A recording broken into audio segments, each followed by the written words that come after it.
नमस्कार, अजय चतुर्वेदी।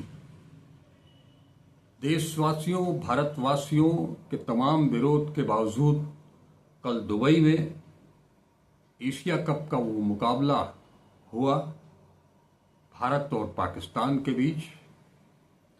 भारत की टीम ने शानदार खेल का प्रदर्शन करते हुए पाकिस्तान को धूल चटाई,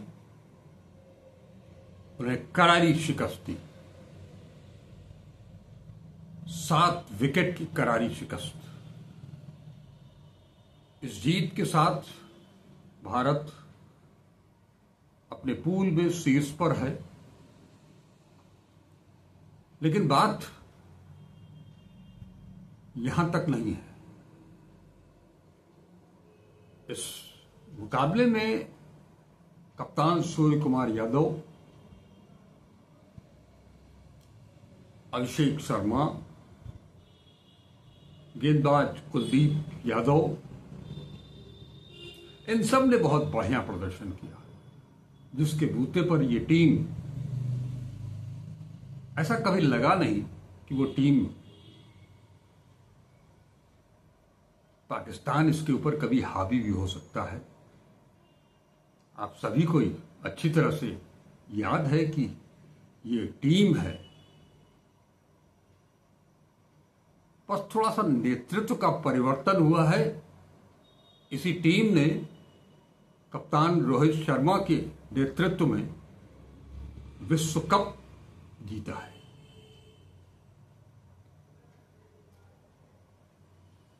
अब बात जो मैंने शुरुआत में की, भारतवासियों, देशवासियों के विरोध के बावजूद ये मैच खेला गया।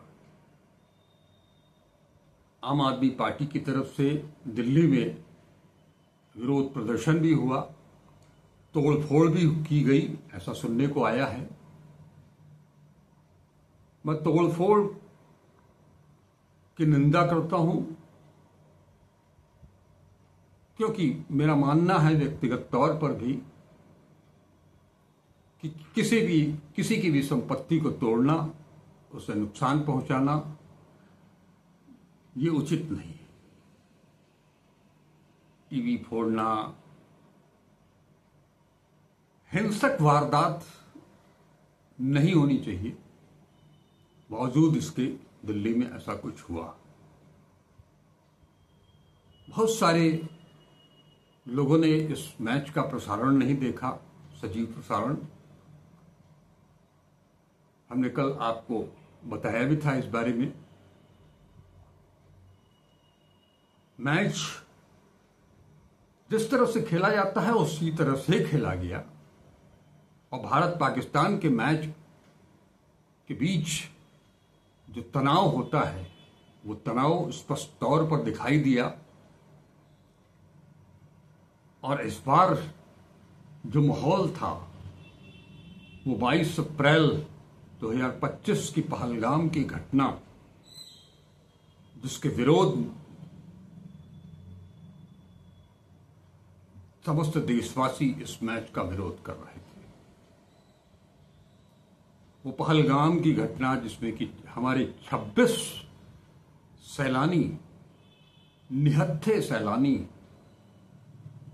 जिनकी आइडेंटिटी पूछ करके उनकी हत्या कर दी, वो भी उनके परिवार के सामने, उनकी पत्नियों के सामने। नृशंस हत्या। उस घटना ने पूरे देश को हिला रखा था, जिसके बाद हमारी सरकार ने ऑपरेशन सिंदूर शुरू किया।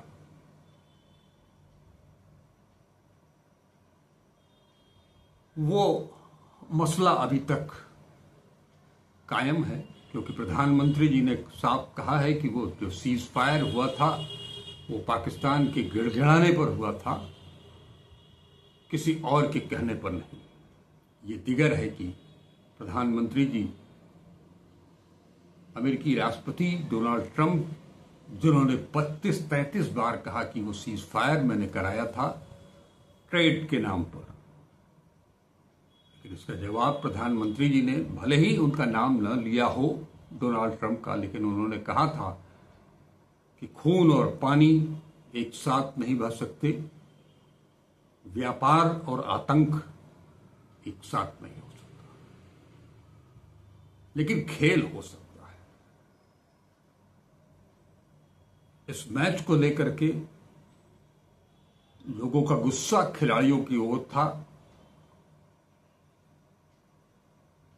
बीसीसीआई की ओर था। इस मामले में भी पूर्व भारतीय कप्तान, दुनिया के महानतम बल्लेबाजों में से एक सुनील मनोहर गावस्कर ने भी स्पष्ट कर दिया है कि इसमें खिलाड़ी कहीं से दोषी नहीं है, बीसीसीआई कहीं से दोषी नहीं है, ये सरकार का निर्णय था। सुनील गावस्कर 1983 विश्व कप चैंपियन टीम के सदस्य, और विश्व कप के तुरंत बाद ऑस्ट्रेलिया में जो टूर्नामेंट हुआ था बेंसन हेजेस, उसकी कप्तानी करने वाले सुनील गावस्कर, और उस टूर्नामेंट को भी जीता था वो सुनील गावस्कर। एक और विश्व कप के खिलाड़ी सुरेश रैना ने भी गावस्कर साहब के बयान की तस्दीक करते हुए उन्होंने भी कहा कि यह सरकार का निर्णय था।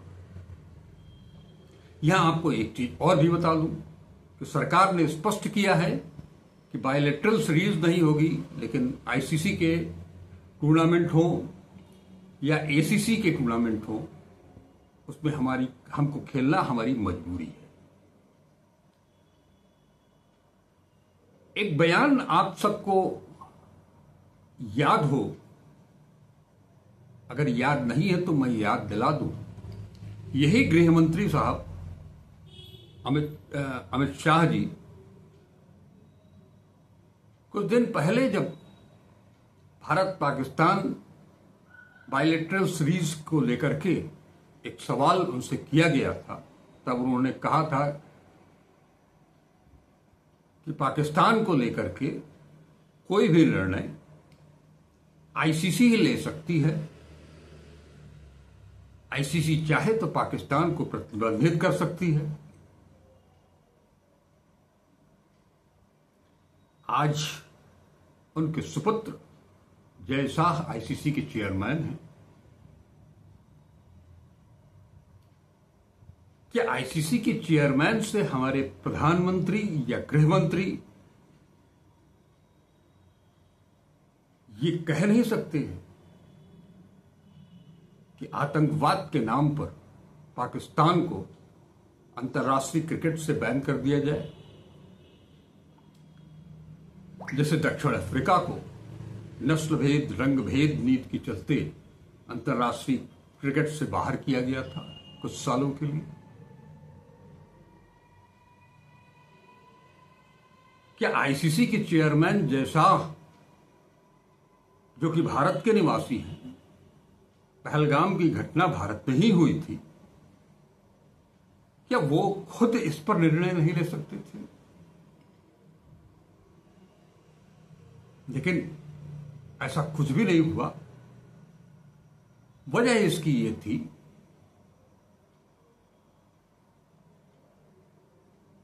कि ये सारे लोग, चाहे भारत सरकार हो और आज की तारीख में आईसीसी हो या बीसीसीआई हो, इस खेल को धंधा बना दिया है। और मैंने सुना है कि इस एशिया कप में भारत और पाकिस्तान के मैच को लेकर के एक बड़ी डील भी हुई है। डील उन प्रायोजकों की तरफ से, टेलीविजन पर जो मैच आते हैं उसके बीच में हर ओवर के बाद जो प्रचार आता है उसको, उन सब को लेकर के एक मोटी रकम 20-25 करोड़ की उसकी डील हुई है। और अगर भारत ये मुकाबला नहीं खेलता तो भारत खुद संकट में पड़ सकता था, ऐसा मैंने सुना है। खैर वो मैच हो गया, मैच जीत भी गए। लेकिन एक चीज आपको और बता दूं कि इस मैच में दोनों टीमों के बीच स्पष्ट तौर पर तनाव देखा गया। आमतौर पर हर मैच के पहले और बाद में दोनों टीमों के खिलाड़ी आपस में हैंडशेक करते हैं, एक दूसरे को गले मिलकर के बधाई भी देते हैं। ऐसा कुछ भी नहीं हुआ। टॉस के बाद भी, मैच के बाद भी दोनों कप्तानों ने भी आपस में हाथ नहीं मिलाए, हैंडशेक नहीं किया।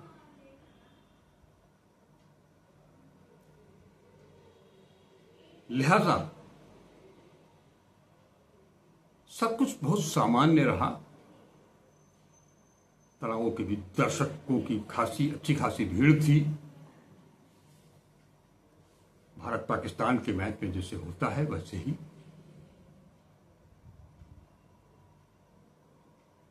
लेकिन मैच खत्म होने के बाद, क्योंकि मैच के दौरान भारतीय जनता पार्टी की ट्रोल टीम को कोई मौका ही नहीं मिला, तो अब एक चित्र टूर्नामेंट शुरू होने के पहले का है। टूर्नामेंट के आगाज का है, जब एशियाई क्रिकेट परिषद एसीसी के अध्यक्ष मोहसिन नकवी साहब टूर्नामेंट में प्रतिभाग करने वाली सभी टीमों के कप्तानों से मुखातिब थे। सबका परिचय लिया, सबसे हैंडशेक किया। उस दौरान भारतीय कप्तान सूर्य कुमार यादव से भी नकवी साहब ने हैंडशेक किया और वो चित्र इन ट्रोलर्स को मिल गया। और आज की तारीख में, आज सुबह से सूर्य कुमार यादव को ट्रोल किया जा रहा है। आप सबको याद होगा कि मैंने पहले वीडियो में ही ये आशंका जताई थी कि ये मैच जो होने जा रहा है, पहलगाम की आतंकी घटना के बाद इस मैच में भारतीय टीम के किसी खिलाड़ी के द्वारा, मान लीजिए कोई गेंदबाज है, उसके किसी ओवर में ज्यादा रन बन जाएं, किसी क्षेत्र रक्षक से कोई कैच छूट जाए,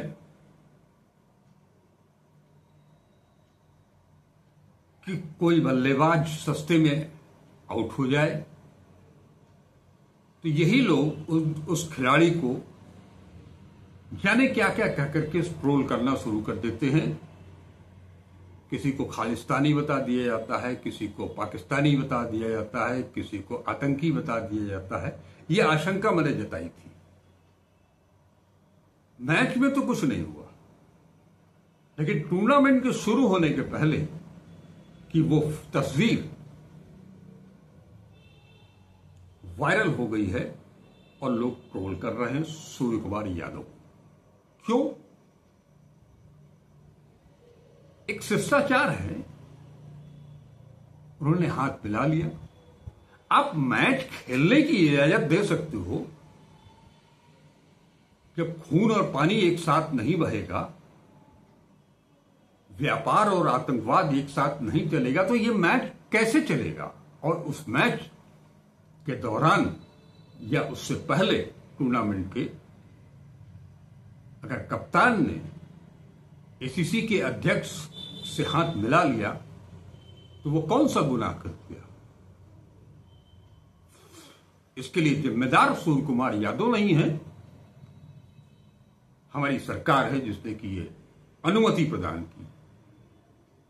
बीसीसीआई आईसीसी के चेयरमैन हैं जिन्होंने ऐसा कार्यक्रम शेड्यूल तैयार किया, हस्तक्षेप वो कर सकते थे। मैं फिर कहूंगा कि अगर साउथ अफ्रीका बैन हो सकता है तो पाकिस्तान क्यों नहीं हो सकता है। आप आईसीसी के चेयरमैन हैं, आपके पिता ही ये कह चुके हैं कि ये निर्णय आईसीसी ले सकता है, तो आज क्यों नहीं ले सकता था। आज सूर्य कुमार यादव क्यों ट्रोल किए जा रहे हैं। ये ट्रोलिंग ठीक उसी तरह से हो रही है जैसे 22 अप्रैल की घटना के बाद लेफ्टिनेंट विनय नरवाल की पत्नी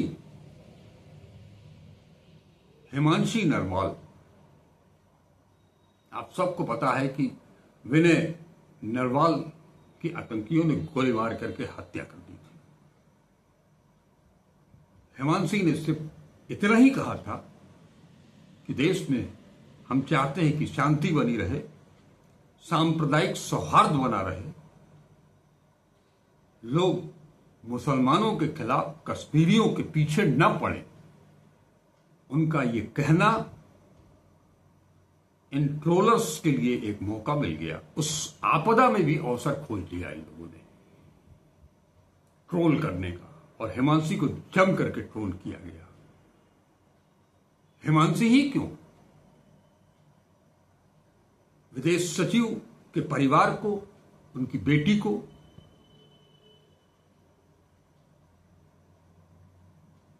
और वो जो हम सबको प्रतिपल प्रतिदिन की घटनाओं की, सेना की कार्रवाई, ऑपरेशन सिंदूर के दौरान हुई कार्रवाई की जानकारी देती रही, उनको ट्रोल किया गया। और आज गलती सरकार की और ट्रोल हो रहे हैं सूर्य कुमार, ठीक उसी तरह से जैसे हमारे विदेश सचिव मिस्री साहब को ट्रोल किया गया, उनके फैमिली को। उनकी कोई गलती नहीं थी, सीज फायर उन्होंने नहीं किया था, केवल सूचना दी थी। इतने वर्ष उनको ट्रोल किया गया। क्या ये शर्मनाक नहीं है? निर्णय सरकार ले और ट्रोल खिलाड़ी हो, ये कब बंद होगा? ये बंद होना चाहिए। ये खिलाड़ियों के मनोबल को, उनके प्रदर्शन को प्रभावित करता है। हर उस अधिकारी को, हर उस व्यक्ति को ये बातें चुभती हैं।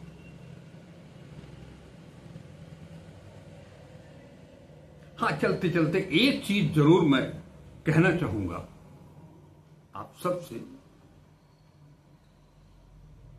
मैच के बाद कप्तान सूर्य कुमार यादव ने एक बयान दिया। बाकी सारी बातें उन्होंने की, टीम के बारे में की, टीम की स्ट्रेटजी के बारे में की। एक बयान उन्होंने दिया, हम पहलगाम आतंकी हमले के पीड़ितों के परिवारों के साथ खड़े हैं। हम पहलगाम आतंकी हमले के पीड़ितों के परिवार के साथ खड़े हैं और इस जीत को अपने देश के सेना के जवानों को समर्पित करते हैं। अच्छी बात है। इन्होंने उन पीड़ितों और सेना की जो कार्रवाई हुई थी ऑपरेशन सिंदूर को लेकर के दौरान, उन सबके प्रति अपनी संवेदनाएं प्रकट की। यहां मुझे लगता है, मेरी अपनी सोच है, मैं गलत भी हो सकता हूं, सूर्य कुमार यादव अगर इस जीत को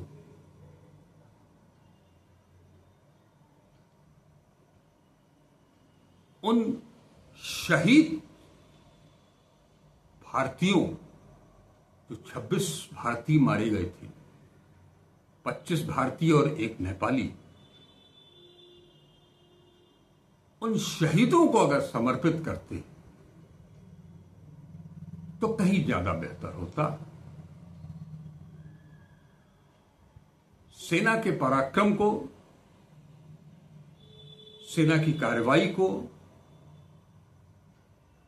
हर देश प्रेमी उसका सम्मान करता है। मैं भी सम्मान करता हूं, मैं उन्हें सल्यूट करता हूं। लेकिन एक जो वो परिवार हैं, शहीदों के परिवार,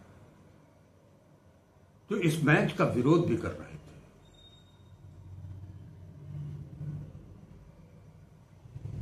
अगर ये जीत उन्हें समर्पित की जाती उन शहीदों को, तो एक मरहम का काम करता उन परिवारों को, उन बहन बेटियों के लिए जिनके सुहाग उजड़े हैं।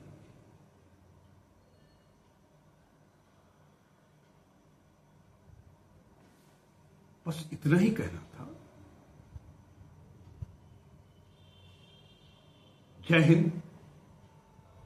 अजय चतुर्वेदी।